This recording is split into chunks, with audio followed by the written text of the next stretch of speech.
What's up, everyone, and welcome to episode number 32, season 1 of Director's Spotlight. This is, of course, where we go through the entire filmography of a director. Season 1 has been Steven Spielberg. Obviously, we have done 31 other movies, so if you didn't know that by now, welcome to the party.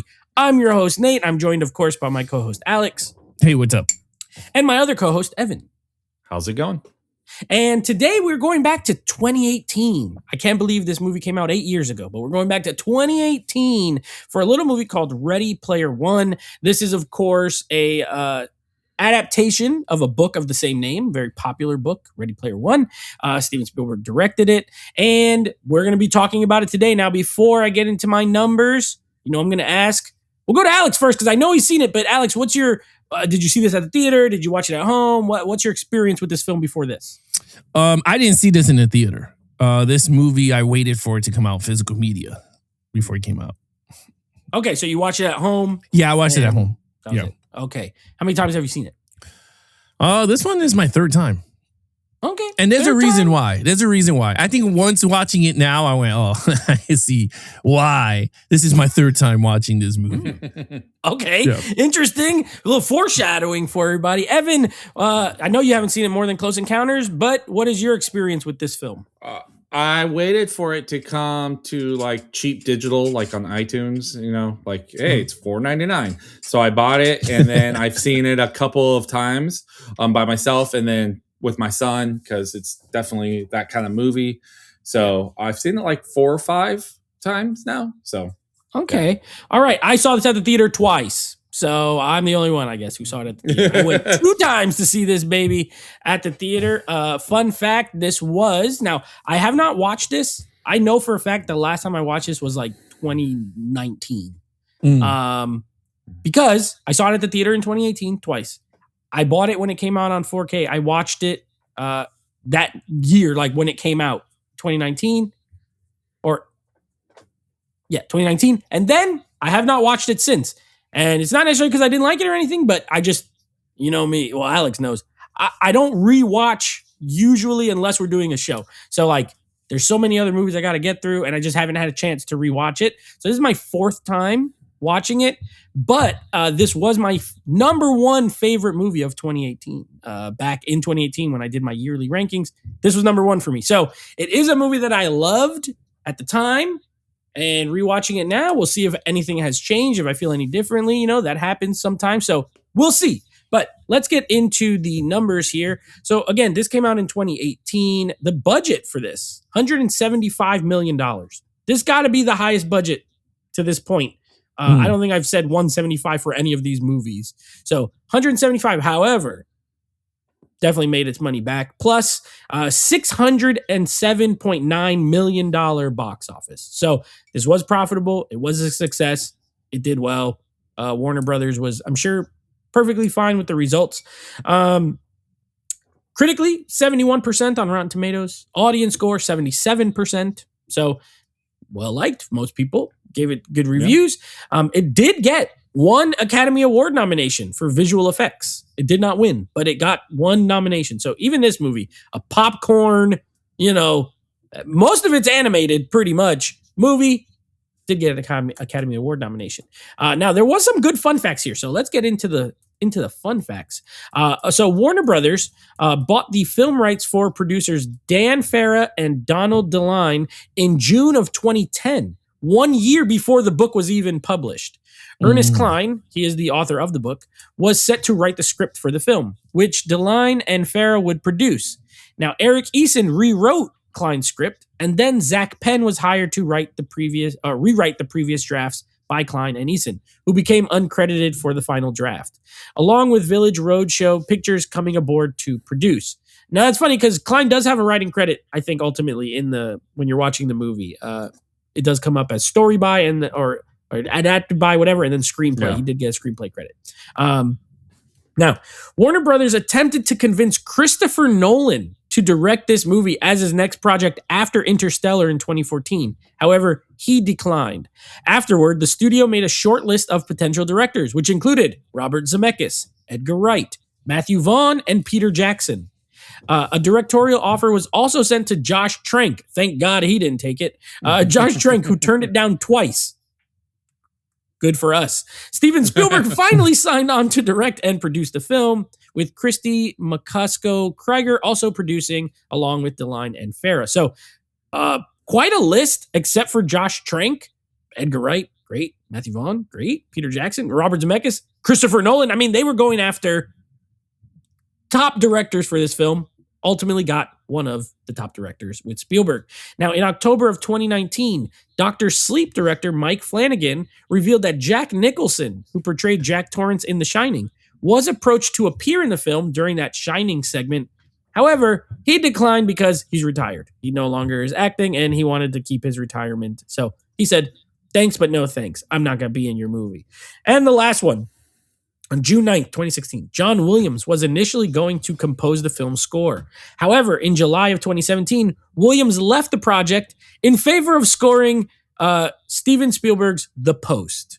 So he ended up doing The Post and not this movie. Fine, because they ended up getting Alan Silvestri to do the scoring duties. Now, this was at Spielberg's request. Silvestri references his own music from Back to the Future within the film score, as well as quoting music from other composers, such as Max Steiner's theme from King Kong, Akira Ifukube's main theme from Godzilla, and the score by Wendy Carlos and Rachel Elkin from The Shining, which did a great job of incorporating these. When you see like Mechagodzilla, you hear the Godzilla theme, you hear the King. So like, I think he did a good job, but Alan Silvestri, no slouch, a great composer in his own right. And this is one of those, anytime there's a movie that Williams doesn't do, I like to throw it out there because it's rare. Most of his movies are John Williams. So anyway, those are the fun facts. Did you guys have anything you wanted to add before we jump into actually reviewing this baby? I think the only one I would say that made an impact on the film is Spielberg decided not to use any of his director produced films that might have appeared in the movie. So you see no Jaws, no E.T., none of his like hit, like in the sense of it, you see his produced stuff because you have Back to the Future car and stuff like that, but he chose not to really. T-Rex from Jurassic Park is in this. Yeah. Oh yeah. I forgot. He did do the one thing. Yeah. And I think that was done against his will per se, saying no, we're gonna like they forced it on him. Yeah, it forced them on him. Yeah. But yeah, I forgot that. Yeah, but in the sense of he did not want to have his own stuff in this film, even though all the iconic stuff about some like throughout the story. So I thought that was a little fun, interesting take on that. True. Like, yeah. That is true. And you get and oh, I'm sorry. Go ahead. No. Go ahead. I was just gonna say too. Remember, he's friends with Kubrick. He was friends with Kubrick. So the Shining stuff, I'm sure he was like a kid in a candy store. Like, oh my buddy, I get to use his thing. And it was interesting reading about how they did all that. It was really cool. But anyway, that and the studio, the budget's so high for all the licenses they had to pay for to have all, because you got stuff from Paramount, MGM. It's not just Warner Brothers. Library. They went all around. So anyway, Alex, what were you gonna say? No, I was gonna say that so this movie came out during the hype of the 80s, right? Because this was the time that the Stranger Things was getting that super big popular 80s comeback that everyone was like 80s galore that whole time. And this movie came out at the right time. Now I was saying with Alan Silvestri and whatever the hell he is. Yeah. Alan.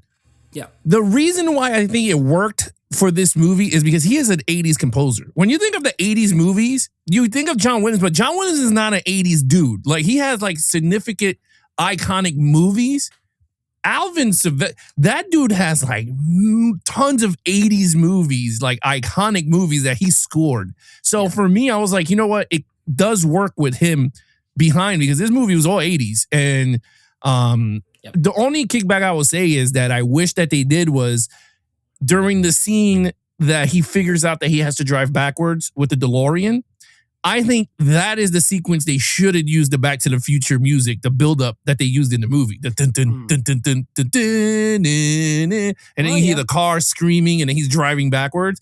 I think it would have been a really awesome part of the film because, again, the movie did a great job. I mean, they had, the Blue Monday, by New Order. So like it was all like 80s hit music. You know, you had Jump Bee Gees by Van Halen. Yeah, you had Jump. So it was a mix between 80s themes and 80 pop culture hit songs throughout the film. So I thought it worked very well, especially the composer. I don't think John Williams, again, great composer. I don't think when I think of 80s, John Williams is up there to do an 80s score.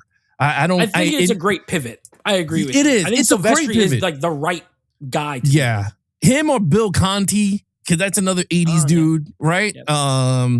And then if you do 90s, right, you're going to have your boy Danny Elfman, because he was like mostly old 90s, right? Beetlejuices and all the way to the Batmans and everything. Yeah. If you're doing dark. But I think it was a great choice, because honestly, I can't think of an 80s movie with John Williams that I'm going, oh, this is. I mean, Indiana Jones. But he's very theme heavy, and this is not like that's what I mean. This movie doesn't need like a theme per se. Right. No. The music itself is the movie. Like if you sit down watching needle drops. It's mostly needle drops, and then the score is just sort of like, but it's good. The score is good, but it is. He's a more. I agree with you. Like his style and sound really works for the movie that this is. Yeah, for like the Post, I would say yes. I totally agree. The Post, like if he chose the Post over this, I would have said 100% that's exactly the avenue he was going. Now, in terms of directors, Christopher Nolan, there's no way in hell I would have saw him doing this. While he's a fantastic director, I cannot imagine him doing this type of movie, because his body of work does not scream this type of movies. Steven Spielberg, yes, right? Because he has his body of work, because we're already doing all his body of work. He has children-based style of family-friendly type of movies. Christopher Nolan doesn't have that type of stuff. Now, Peter Jackson, maybe. I can say maybe. He is very creative, so I can say maybe. Edgar Wright, I think, would knock it out the park. Zemeckis would have been great for this. That's what I was going to say. Zemeckis, I was going to pick him. I don't think Wright,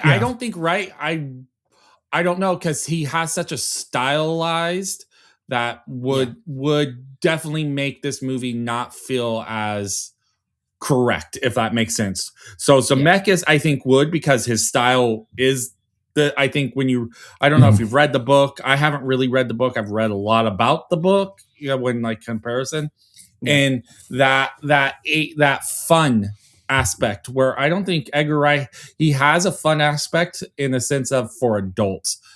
So I would put him in like that Nolan thing where like, I don't think he would have fit as well. I think he could have done. Yeah, but didn't he direct? But didn't he direct that Scott Pilgrim movie?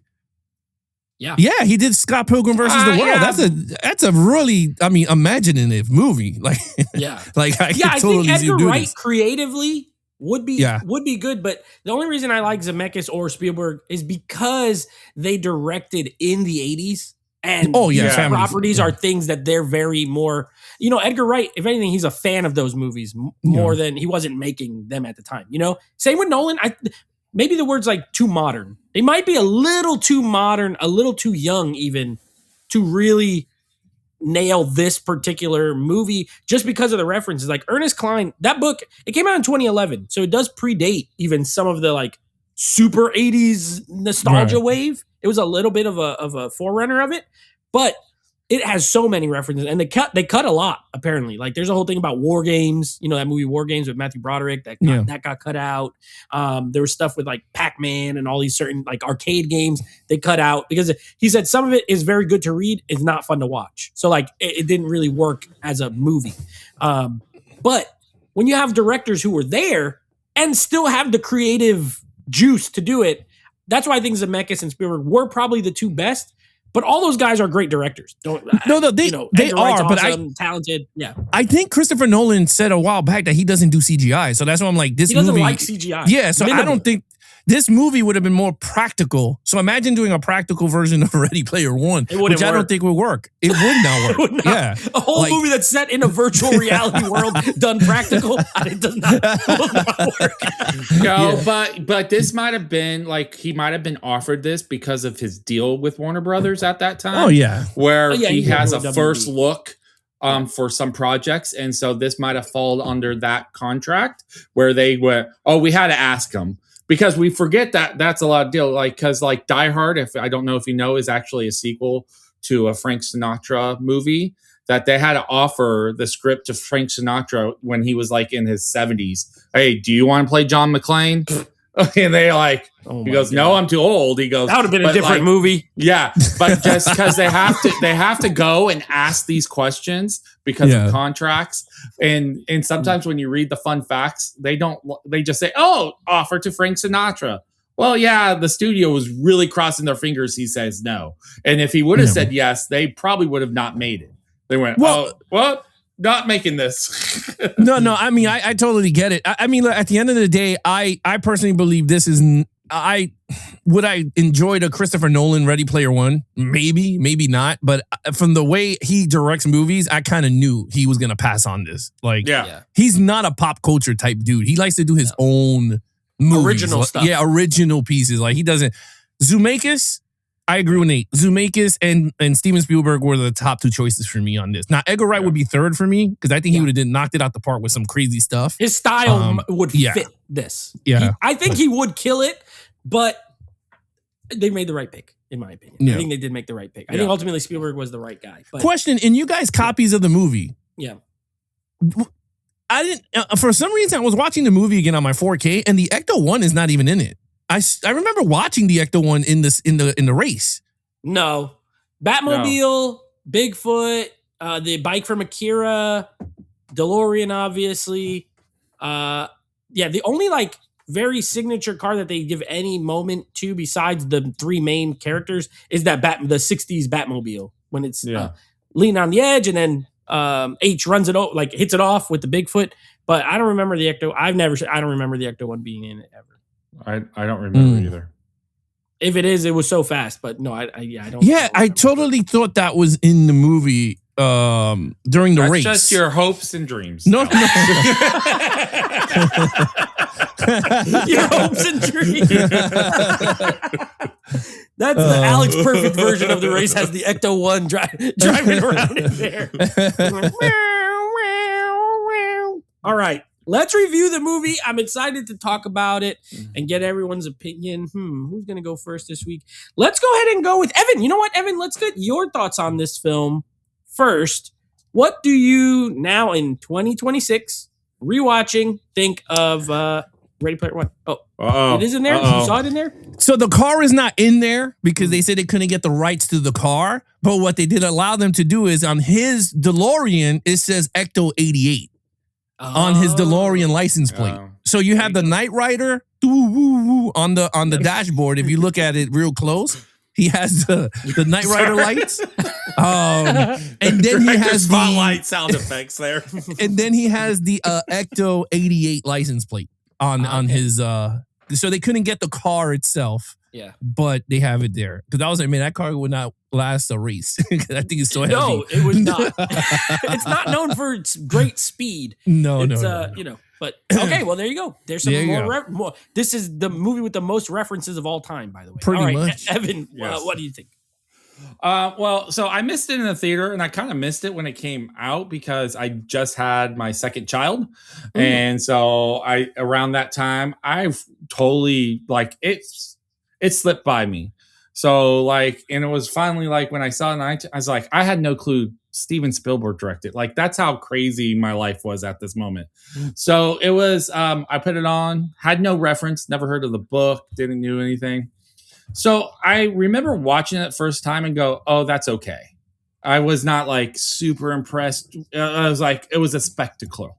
I thought, hey, this was okay. I thought the storyline was fine. I loved watching all the things. But then I rewatched it because I was like, oh, that wasn't that great, right? But I wanted to rewatch it. And one day I was and I said, oh, I liked it. It was a little bit more charming. And then I watched it again with my son, and that's when it was. And my son was just I just introduced him Back to the Future. We just watched Ghostbusters. So a lot of these films, I was introducing him to, watching it with he was having a blast. This was just a great time for him, and we were watching, having a laughing and saying, "Oh, did you see that?" And that made the movie so much more fun. Not watching it with people made the movie better, if that makes sense, because now you're going down memory lane. And the reason I'm telling that story is because I think that's what this movie is. It's very hard for me to review it because while watching it, I'm enjoying it. When I'm not watching it, I don't think it's as memorable of a movie. Like it's like I can't tell you the characters' names. Like I decided not to look it up because I was like, wow, that's important. I don't know the characters' names because they're not that memorable outside of the movie. It's a spectacle of a movie, but the story and the heart, I think, falls apart because I don't remember it. I could tell you scenes. I could tell you kind of who the bad guy is. Can't even tell you the bad guy's name at this moment. The main, I know he works for the company. Can't tell you holy cow. Like, that's what I'm saying is this movie itself, like the minor parts, like when you're watching like the movies and naming, like, because what happens is we end up thinking about all the other movies that is reference. Like here we talked about Ghostbusters car. We've talked about, all the other movies that is reference in it. So then I think that the story itself, even though it's charming, I like the movie and I like the charm of it. And I don't think the story's bad. I think it goes well. It's a well paced. I'm not checking my clock. I think it's well acted. I think everyone's good in it. I think the world building is awesome. Like I feel like I'm here in the real world and then in the VR virtual world and stuff like that. I think it's all works blended well. Steven Spielberg does it perfectly where it's like it's not heavy-handed Spielbergism like his camera shots. Like we get some really cool shots and world bigger. But I just think at the end of the day when I'm not watching it, I'm having a hard time remembering the details.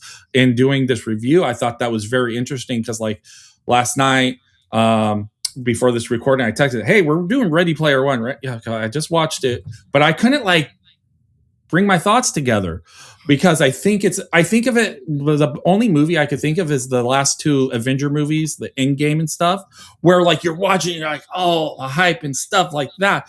But then at the core of it, you're like going, I just could tell you who's all in it, but I can't tell you the story so much of the movie because it's such a spectacular that it overtakes the story. So that's my biggest flaw with it. Cause like the music was fine. It wasn't, cause you have all the hits, but it's just so much reference outside of the movie that the movie itself, I think is some substance lost in that.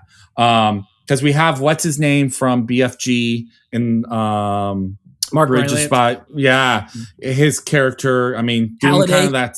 Yeah, that soft-spoken stuff. And I like the mystery. I like them on the hunt, and I like them on that going for it. And it was just, it's a pleasure to watch. But then when you're not watching it, I don't think it's as memorable as it. But it's a good movie.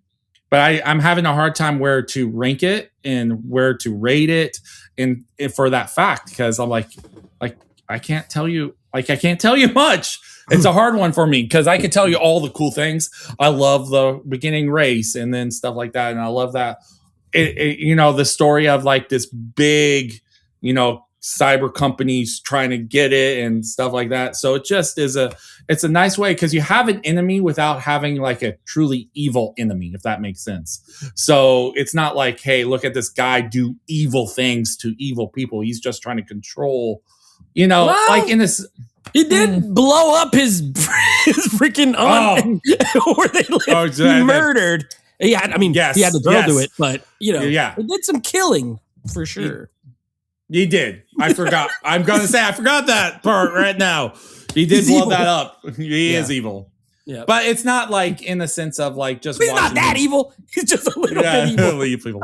No, he's real evil. But that's my issue with the film. It's going to be interesting because I haven't finalized my score yet. I have my initial score, but as I was thinking about the review, because if someone asked me, "Hey, is this a good movie?" Yeah, I always have fun. It gets better every time I watch it. I enjoy it, but like it's hard to put a number on it because I'm now dissecting the movie not just as did I enjoy it while I was watching it. Yeah. Okay. All right. Very good. Very interesting. I like your thoughts. All right, Alex. What do you think of Ready Player One? Now on your third time watching it. On my third time. Okay. So, let me just clarify this for a lot of people though. Okay. In the novel, Wade Watts, he dries a DeLorean. I just want to read. He's stuck on this. I want people to picture how accurate Steven Spielberg did this. In the novel, Wade Watts drives a custom DeLorean known as Ecto-88. It's a mashup between the legendary 80s vehicles. Now, it's a body of the capacitor, the flux capacitor, and the DeLorean body with the red scanning eye from Kit from Knight Rider, which is actually in the movie also.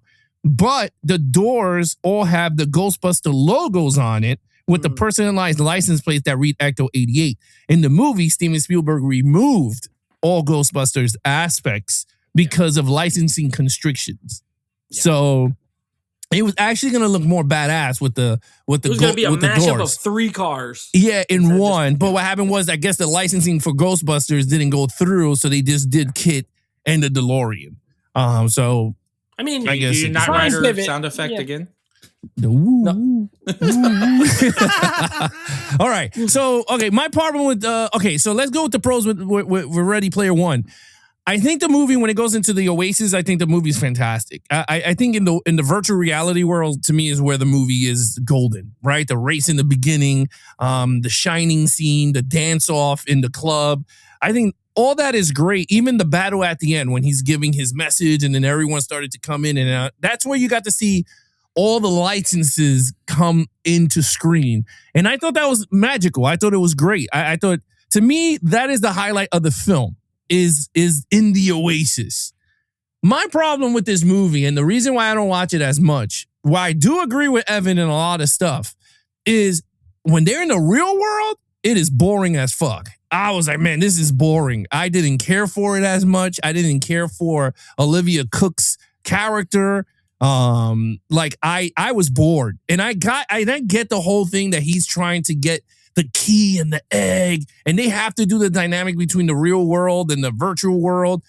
But man, everything outside of the Oasis, it's boring. It is boring, and it drags. I'm like, Jesus, just get to the point already. Like, we understand there's 3 keys. Get these keys already. Like, let's go.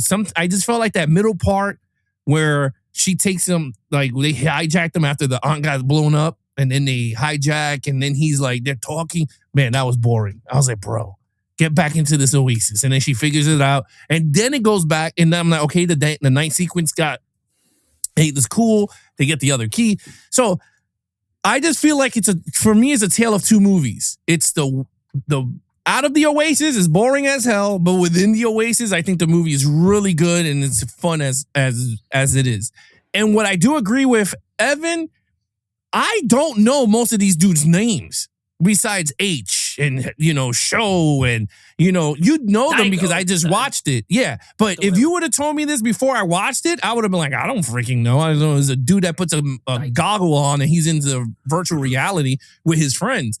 And that's what I agree. I agree with Evan so much because I don't know these characters. Now, if you give me movies, I could give you names of the characters, of the actor, but this movie it's hard to point because it's all about the Oasis. Everyone will talk about is the DeLorean car, all the fun aspects of the film. But when it comes to the characters and the villains, I don't. Honestly, I watched it 3 times. I watched it, for this review. And I agree with Evan. I don't even know the damn name of the freaking bad guy in this movie. Again, I know it's played by the dude from Rogue One, Ben, whatever his name is, but I don't know the characters. Sorrento is the villain. Right, Nolan Sorrento. Did you look? I have a question. Did you look that up? No. Or did you have that memorized? No, I watched it yesterday. Me? Oh. Okay, I watched it. I mean, if you asked me 2 years ago if I remember his name, no. But Wade Watts, I remembered, and I agree with Alex in that I know I'll always remember all the Oasis, like Parzival and Artemis, and right. Yes, I do remember Nolan Sorrento, the only one, and I remember the girl villain because her name is Finale for some reason. I thought it was funny. So Finale. I do, but I mean, I can see where you guys are coming from. Yeah. So I watched mine about 2 weeks ago because I started a new job and I knew my training was going to take majority. Right. So I kind of watched it 2 weeks ago. So, but that's why it was interesting for me on that aspect of what I remembered of a movie I watched recently, if that makes sense. Yeah. Fair. I mean, for me, like, again, the movie's good. As a whole, Steven Spielberg did a great job. It's just certain, like, I can't go. this is like a one and done for me. Now I could watch this like another few years down the road. I can't see myself going, I'm going to pop this back on and watch it. Like I already used it and I'm done with it. But used it and threw it to the side. It's because like I said, if the movie was just, if it was just straight virtual reality, which is not, of course it's not going to do that. But I think it would, I thought it would have been amazing, but I understand they needed to, that would be a lot of money if they're going to be doing a whole movie in the virtual reality world. But look, at the end of the day, was it a fun movie? Yes. I like adventure films. It's just certain adventure films I felt like could have galloped the story more. But I totally understand. It's in a year 2045, I believe, from what I remember, 2045, in an urban, like horrible place. So it's not like they're like the Goonies. Yeah, like they're not in the Goonies section where they could just run off on an adventure. Like this is not that type of adventure. This is more virtual tech style. Yeah. But I mean, it worked. And again, this is where Steven Spielberg does very well. I mean, directing wise and everything. I mean, that race in the beginning was really well done. That race is really good. And I was like, okay, I mean, it does push you along. And I think where I give it the credit is the Shining sequence, because while you do remember the movie, the way they implement those characters within the movie itself and do the CGI and everything, it's a very fantastic. And then trying to like not even go over the line of like reshaping that movie. Like they kept the movie the way it is. They just altered the way these characters are in that world of The Shining,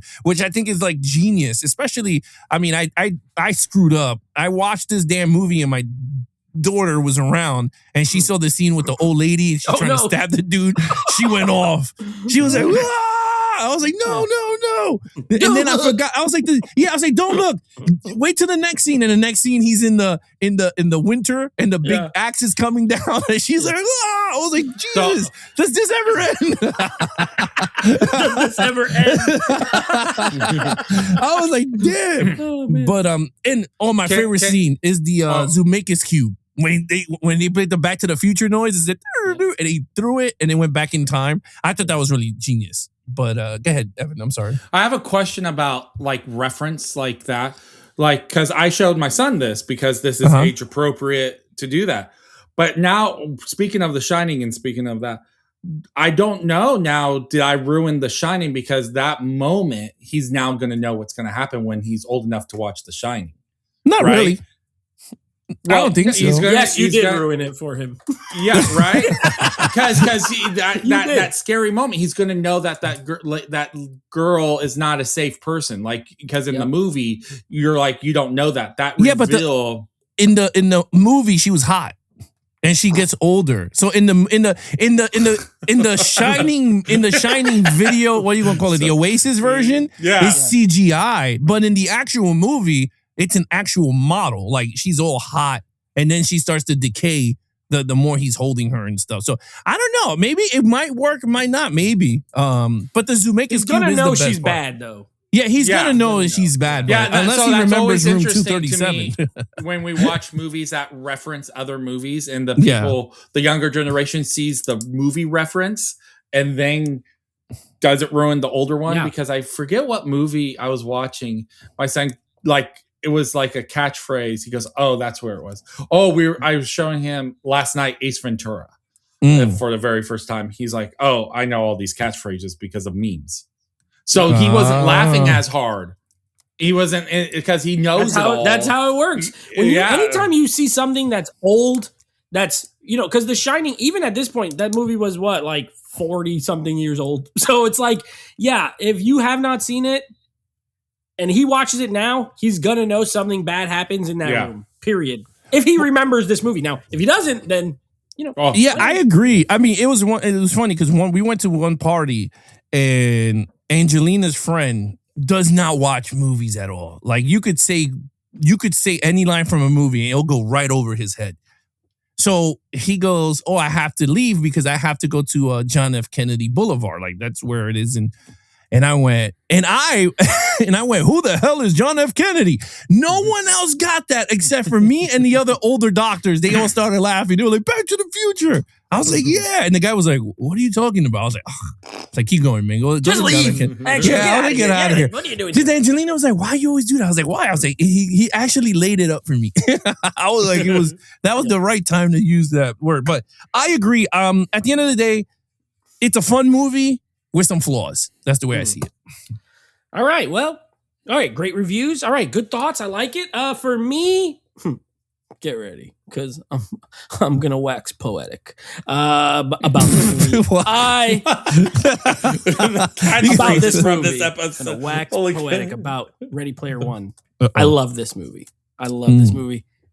I don't have any of the problems you guys have. I see them. I understand them. I don't have them. I love the real world stuff. I love the virtual reality stuff. Now, what I will say is, you can make the argument that this movie relies so heavily on references. And I know a lot of times people don't always like that stuff, right? Like in movies, even now you'll see it. It's like, oh, it's nostalgia. You're just relying on nostalgia. And I get that. And I could totally see it.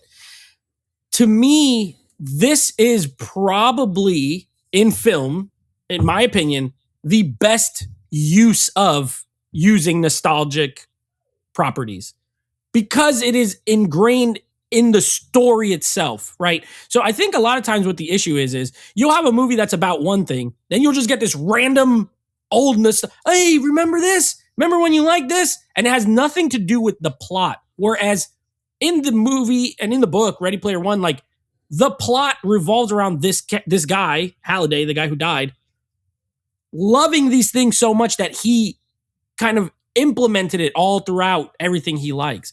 And it's important to the mystery, right? You have to know the guy to be able to solve where these Easter eggs are to get these keys. And everything he did is based on things he loved growing up, right? And so it makes sense why there is all this nostalgic stuff. It's not random, is I guess the point I'm going at. When it's random, I think it does not work in movies. It's like you're just doing this to make people go, oh, look. It's Godzilla, right? But when it is factored into the story well, which I think Ready Player One does it better than any movie. I don't know of one that has a better use of these sorts of things or this sort of like tool. So that's number one. Not that you guys complain about that, but I'm just saying people might and be like, oh, this is just, well, yes, it is, but it is crucial to the story. It's not just crap just for the sake of crap. You know what I mean? I agree with you 100%. And the movie that irked me the most, and I don't know, you guys might enjoy the movie more than I do, was the Avengers Endgame. Is that the one that they go back in time? But during the whole movie, they talk about Back to the Future like 20,000 times. Yeah. Like that irked me because I'm like, this movie has nothing to do with these catchphrases. And you're absolutely right. This movie is the only movie that I know that uses them proper. It's important. It's like it is the story. All these old things. It's ingrained in it, and I think that's how you have to do it. Otherwise, like you said, you're just referencing stuff to reference stuff that you know people like, and hoping they'd be like, "Oh, I like that, so I like this."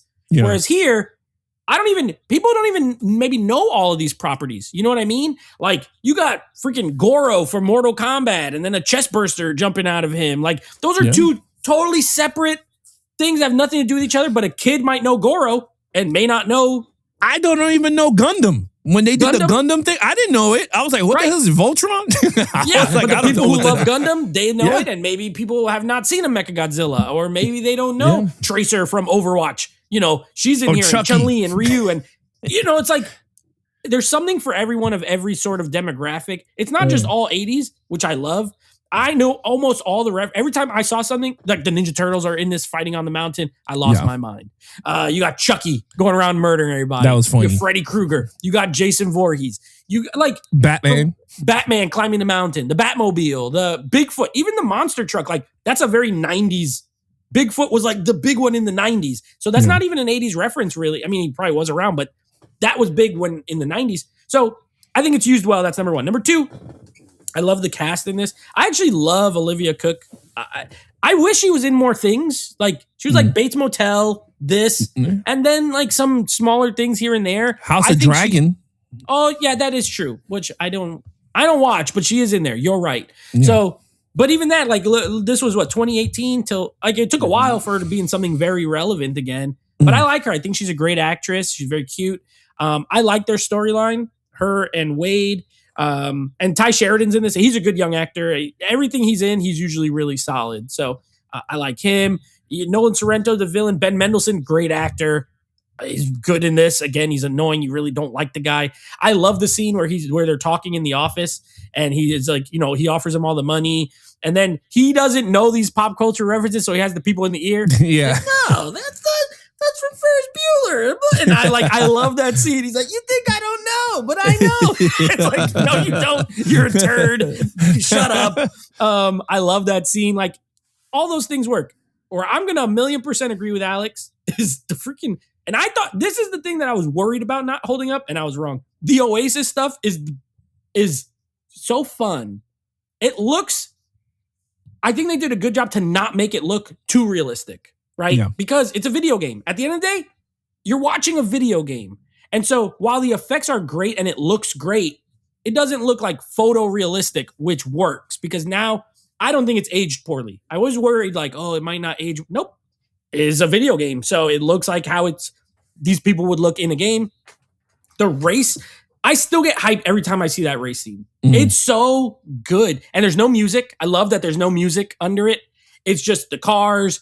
I like the sound of the coins when the people die and he's like, and he scoops up the coins and he's adding to the fuel. The Akira motorcycle is sick. King Kong, the scene where Kong is like hanging on the Statue of Liberty and it's like this like down low shot and love it. The T-Rex from Jurassic Park, the greatest movie of all time. Love it. You have the movie theater in the back where the marquee has I think it's Jack Slater, which isn't that Schwarzenegger from Last Action Hero? Yeah, Last Action Hero. Like, it's on the marquee. Every little thing works for me. It's like they went in my brain. It's like, what movie would Nate like? And made Christine, it. And so, the Corvette or whatever, the Cadillac from Christine, yes, the horror the movie. Iron Giant, bro. When the Iron Giant showed up, I was like, oh my gosh, I love this movie. So, to be fair, it really hit for me. Yeah. Everything I like, characters I love, and if it doesn't, it may not work as well. I could see that, and yeah, I just always felt like when I saw it at the theater the first time, I was like, this movie was made. They knew what I wanted to see and they made it. The Shining scene is, I think that's the main reason it got nominated for the Oscar, to be honest, because they had to use a lot of techniques to do that. It was a mixture of like CGI and then using actual footage and then using some technique where they can like use the actual footage, but change the aspect. Like I read about it and I didn't even know what they were talking about, but it's a lot of different, it's a lot of different things. And then you had live actors in these fully CGI scenes because you had the twins. And you had the girl in the bath was a real actress, So it's like you had to use all these different things. And I think it worked super well. I loved it. I thought it was great. The final fight on the mountain. Yeah. Terrific. I don't know. This movie works for me on every level. I love it. I think it's one of Spielberg's best, in my opinion. It's one of my favorite. I should say it's one of my favorites. I don't know if it's one of his best. It's one of my personal favorites. So I love the film. I have no flaws. There's nothing in it I don't like. Okay. I will correct. I think it's a little too long. Like maybe. Thank you. Maybe like, but only like maybe like 10 or 15 minutes. Nothing crazy. But I agree with Alex on that point. It could be cut a little bit shorter. But again, it's a book adaptation. They always try to get as much as they could, especially if the author's writing it. He doesn't want to cut too much of his own stuff. But it's a little long. I could see them dialing back a few parts. Yes. But other than that, flawless. I love the execution. This one, great needle drops. Great. It's like a mixture of a good score and a good soundtrack, right? Like if you just isolated these songs like Bee Gees and Van Halen and I mean the Blue Monday. I love that. I love that scene. You're right, Alex. That scene where they're at the club.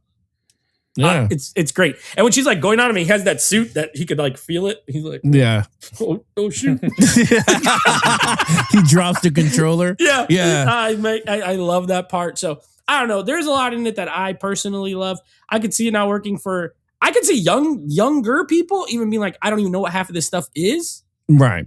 But I do think it's still a good movie, even for if you don't know all the references, because at the end of the day, this is it's still very relevant now, like VR and video games in general. And so I think there's a lot of value. I think it's aged pretty good, and I think it will continue to age pretty well, in my opinion. So anyway, all right, let's get to some scores. Don't go. I was going to say what made this movie also is this is the first time in a long time you got to see the DeLorean back on screen as a main character. Like a lot of people have been aching to have a new Back to the Future movie, to see the DeLorean go back through time. And I think this movie came out, like I said, it came out at the right time, because I remember when I saw the trailer and you saw the DeLorean, and I was like, holy crap. I was like, are they really doing a Back to the Future? But then when you find out what it is, and then you go, oh, this is really like it's a very great concept. And then you got to see the DeLorean doing the backwards thing after he won. Like, and I was just like, this is really cool. It's used so well too. Like the scene where it drives under the semi truck and the wheels turn in, and it the floating hovers over it.